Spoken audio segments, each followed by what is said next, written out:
নজর রাখবো পরবর্তী সংবাদে। আত্মবিকাশে ব্যস্ত মন্ত্রী বিকাশ দেববর্মা এইবার শাসক দলের শীর্ষ নেতৃত্বদের গুড বয়ের তালিকায় নাম তুলতে উঠে পড়ে লেগেছেন। নিজের বিরুদ্ধে ওঠা অভিযোগের নাম ধামাচাপা দিতে এইবার নিজ বিধানসভা এলাকাকে বিরোধী শূন্য করতে মরিয়া হয়ে উঠেছেন আর বুলি আওড়াচ্ছেন 2028 সালে সিপিআইএম ও কংগ্রেস শূন্য হয়ে যাবে। ব্যবস্থা গ্রহণ করে শুনে নেব মন্ত্রী বিকাশ দেববর্মা কি বললেন।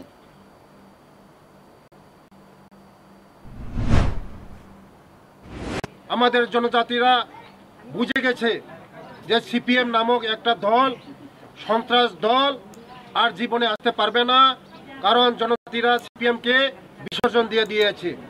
তার জন্য আজকে যারা এসেছে সিপিএম দল ত্যাগ করে, ওদেরকে আমি ধন্যবাদ জানাই। বিগত দিনের যারা সিপিএম নেতৃত্ব আমাদের জনজাতিদের জন্য কিছু করে নাই, এই 18 মাসের জন্য কিছু করে নাই। আজকে আমাদের সরকার আসার পরে জলের ব্যবস্থা করে দেওয়া হচ্ছে, স্কুলের ব্যবস্থা করে দেওয়া হচ্ছে, রাস্তা ব্যবস্থা করে দেওয়া হচ্ছে, রেশনের ব্যবস্থা করে দেওয়া হচ্ছে, ঘর ঘর বাড়ি ঘর দেওয়া হচ্ছে। তার জন্য আজকে দলে দলে সবাই আজকে বিজেপি মুখী হচ্ছেন, আমাদের জনপ্রিয় মুখ্যমন্ত্রীর সাথে জুড়ছেন, আমাদের মোদিজির সঙ্গে জুড়ছেন।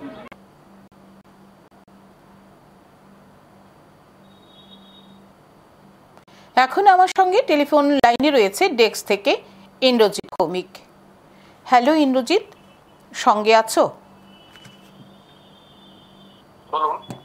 বলছিলাম মন্ত্রী বিকাশ দেববর্মা এখন সংবাদের শিরোনামে নামে বেনামে অনেক সম্পত্তি।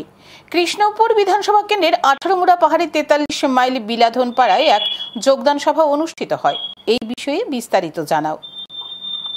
দেখুন, মন্ত্রী বিকাশ দেববর্মা 2020 সালের বিধানসভা নির্বাচনে জয়ী হয়ে সেখানে জনজাতি কল্যাণ দপ্তরের মন্ত্রী পদে বসেন। তিনি মন্ত্রী হওয়ার পর থেকে এখনো পর্যন্ত যে সময়কাল, অর্থাৎ 1.5 বছরের থেকে একটু বেশি সময়কাল, এই সময়কালের মধ্যে কিন্তু মন্ত্রী বিকাশ দেববর্মার নামে এবং বেনামে, অর্থাৎ ওনার বাড়ির পরিবারের সদস্যদের নামে রাজ্য এবং রাজ্যের বাইরে সম্পত্তি পাহাড় করেছে। ইতিমধ্যে রাজ্য বিধানসভার অধিবেশন চলাকালীন সময় বিধায়ক সুদীপ রায় বর্মন সেই মন্ত্রী বিকাশ দেববর্মার এই যে নামে বেনামে সম্পত্তি থাকার বিষয়টি প্রকাশ্যে নিয়ে আসেন এবং তারপরে সেই বিষয়ে খোঁজ খবর নিতে থাকে সংবাদ মাধ্যম, এবং সংবাদ মাধ্যম সেটা খোঁজ খবর নিতে গিয়ে তার সত্যতাও খুঁজে পায়। যেমনটা হয়েছে বরমুড়াতে, সেখানে নির্মীয়মান কাজ চলছে। তারপরে রয়েছে আগরতলা শহরের মাঝে ওনার সম্পত্তি রয়েছে। তারপর লেম্বুছড়াতে ওনার স্ত্রীর নামে সম্পত্তি, এবং দিল্লিতে ওনার ফ্ল্যাট ক্রয় করা, এই ধরনের আরো অনেকগুলো সম্পত্তির হদিশ কিন্তু সংবাদ মাধ্যম সেখানে পায়। তারপরে মন্ত্রী বিকাশ দেববর্মা কিন্তু নিজে সাংবাদিক সম্মেলন করে ছাপাই দিতে গিয়ে নিজেই কিন্তু নিজের বিরুদ্ধে যে অভিযোগ উঠেছে সেই অভিযোগ এক প্রকার তিনি স্বীকার করে নেন। তারপরে কিন্তু তিনি বলতে গেলে দলে এবং দলের বাইরে এক প্রকার চাপের মধ্যে পড়ে যান, এবং সম্প্রতি দেখা গেছে যে জনজাতি ছাত্রছাত্রীদের যে স্কলারশিপের টাকা প্রদান, সেই ক্ষেত্রেও কিন্তু মন্ত্রীর গাফিলতির একটা বড়সড় অভিযোগ সামনে আসে, এবং চিত্রমোটর তিনি বিধায়ক রঞ্জিত দেববর্মা এই নিয়ে কিন্তু সরব হয়েছেন এবং রাজ্যপালেরও দ্বারস্থ হয়েছিলেন। পাশাপাশি কিন্তু কংগ্রেস দলের পক্ষ থেকেও রাজ্যপালের সাথে সাক্ষাৎ করে মন্ত্রী বিকাশ দেববর্মাকে মন্ত্রিত্বের পদ থেকে অপসারণ করে তার বিরুদ্ধে তদন্তের নির্দেশ দেওয়ার জন্য তারা দাবি জানান।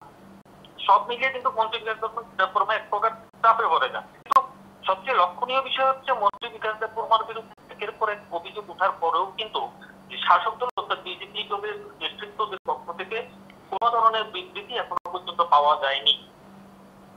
কিন্তু মন্ত্রী বিকাশ দেববর্মা এবার নিজের বিরুদ্ধে যে অভিযোগগুলো উঠেছে সেগুলোকে ধামাচাপা দেওয়ার জন্য এবং প্রদেশ বিজেপি যারা নেতৃত্ব রয়েছেন তাদের নজরে ভোট বয়ে সাজার জন্য কিন্তু তিনি আপ্রাণ চেষ্টা চালিয়ে যাচ্ছেন, এবং তিনি যাতে করে তিনি পরবর্তী সময় 2028 সালে যখন বিধানসভা নির্বাচন হয় সেখানে যেন তিনি নির্বাচনের টিকিট পেতে পারেন, তার জন্য তিনি বিজেপি নেতৃত্বদের নজর ভোট বয়ে সাজতে চাইছেন। আর এটা করতে গিয়ে কিন্তু তিনি যে ঘটনাগুলো একের পর এক করে যাচ্ছে সেটাই কিন্তু সবচেয়ে হাস্যকর বিষয়।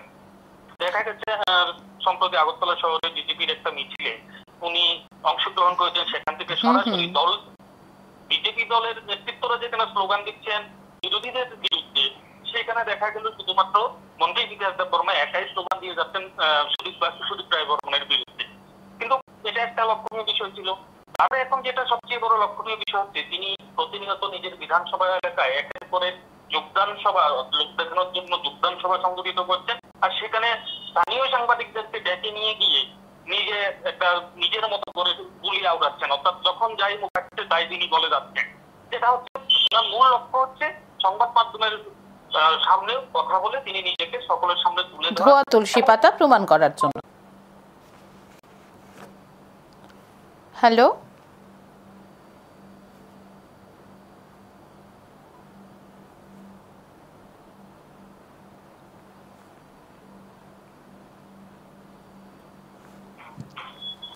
এই মুহূর্তে একটু গোলযোগের কারণে আমাদের বিচ্ছিন্ন হয়ে গিয়েছিল, কিন্তু পুনরায় ইন্দ্রজিৎ আমার সাথে লাইনে চলে এসেছে।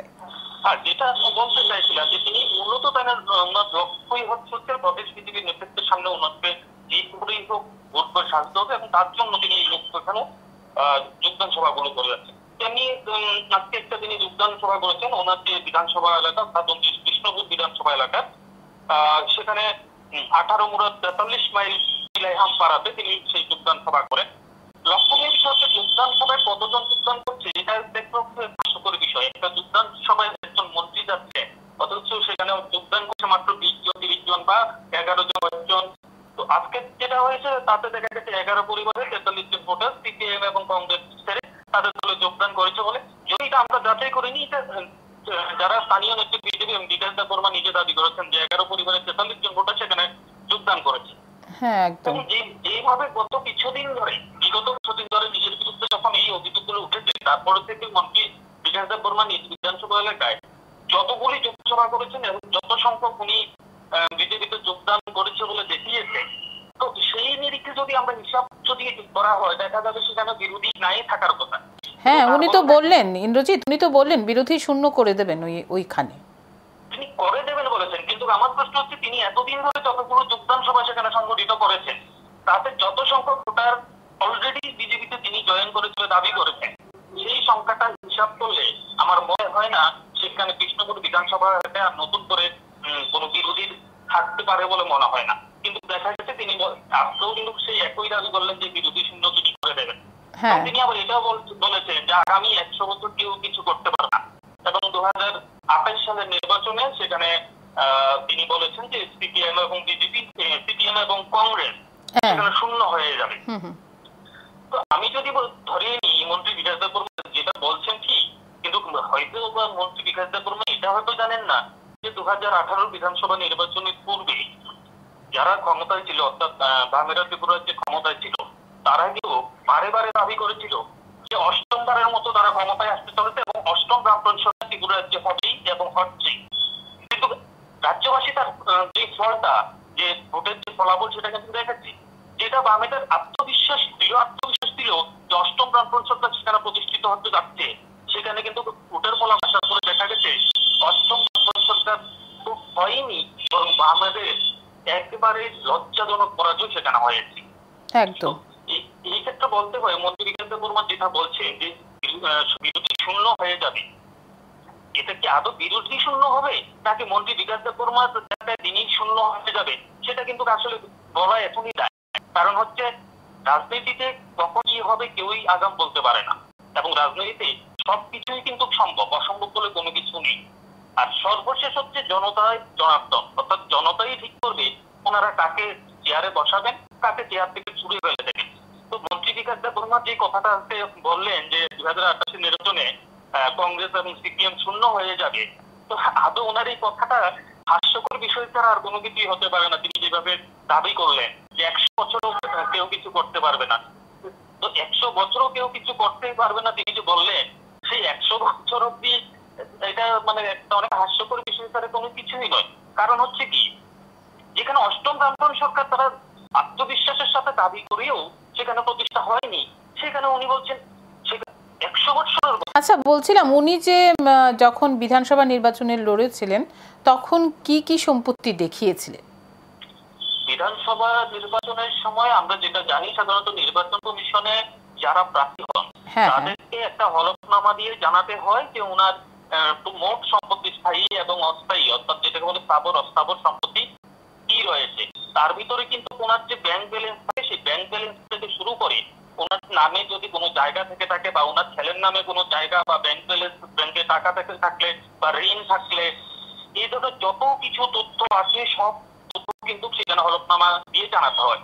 কিন্তু এটা আসল চিত্র এই মুহূর্তে সঠিক যে সংখ্যাটা সেটা আমার কাছে নেই, কিন্তু আমরা যেটা জানি এখনো পুলিশ সকলেরই জানা, দেখা যাচ্ছে মন্ত্রী বিকাশ দেববর্মা এই বিধানসভা নির্বাচনে যে সম্পত্তি হিসাব দেখিয়েছেন এবং তার সঙ্গে যদি তুলনা করা হয় বর্তমানে মন্ত্রী বিকাশ দেববর্মার নামে এবং ওনার স্ত্রী বা সন্তানের নামে যে সম্পত্তি আছে, মানে বর্তমানের তুলনায় তখন তিনি নির্বাচন কমিশনে তার ছিটে ফোটাও খাননি, মানে বলতে গেলে তার একটা ভাগও তিনি সেখানে দেখাননি নির্বাচন কমিশনে।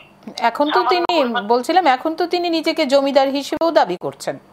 অবশ্যই এটাই হচ্ছে প্রশ্ন। তাহলে নির্বাচন কমিশনে তিনি যখন হলফনামা দিয়েছিলেন তখন সেখানে কোনো যে তথ্য দিয়েছেন তাতে দেখা যাচ্ছে সামান্য পরিমাণ সম্পত্তির মালিক তিনি এবং ঋণও সেখানে দেখিয়েছেন তিনি, কিন্তু এখন বর্তমানে যেটা দেখা যাচ্ছে তিনি দিল্লিতে ওনার নামে ফ্ল্যাট কিনেছেন, লেম্বুসরায় ওনার স্ত্রীর নামে বিশাল বড় একটা ফার্ম হাউস আছে, বিল্ডিং সেখানে হয়েছে, বরমুদাতে উনি একটা বিল্ডিং সেখানে নির্মাণ করা হচ্ছে এবং আগরতলা শহরে ওনার নামে সম্পত্তি এবং আরো অনেক কিছু সম্পত্তি এখানে দেখা যাচ্ছে। প্রশ্ন হচ্ছে যেখানে যে নির্বাচন কমিশনে যে হলফনামা দিয়ে যে সম্পত্তি দেখিয়েছেন তার থেকে হিসাব করলে 8 থেকে 9 গুণ সম্পত্তি বর্তমানে ওনার কাছে রয়েছে। প্রশ্ন হচ্ছে মাত্র 1.5 বছর মন্ত্রী থাকা অবস্থায় তিনি যে মন্ত্রী হিসাবে যে ভাতা দিয়েছেন সেই ভাতার টাকা যদি যোগ করা হয় একসঙ্গে করা হয় তাহলে কিন্তু ওনার সেই অ্যামাউন্ট এখানে হবে না।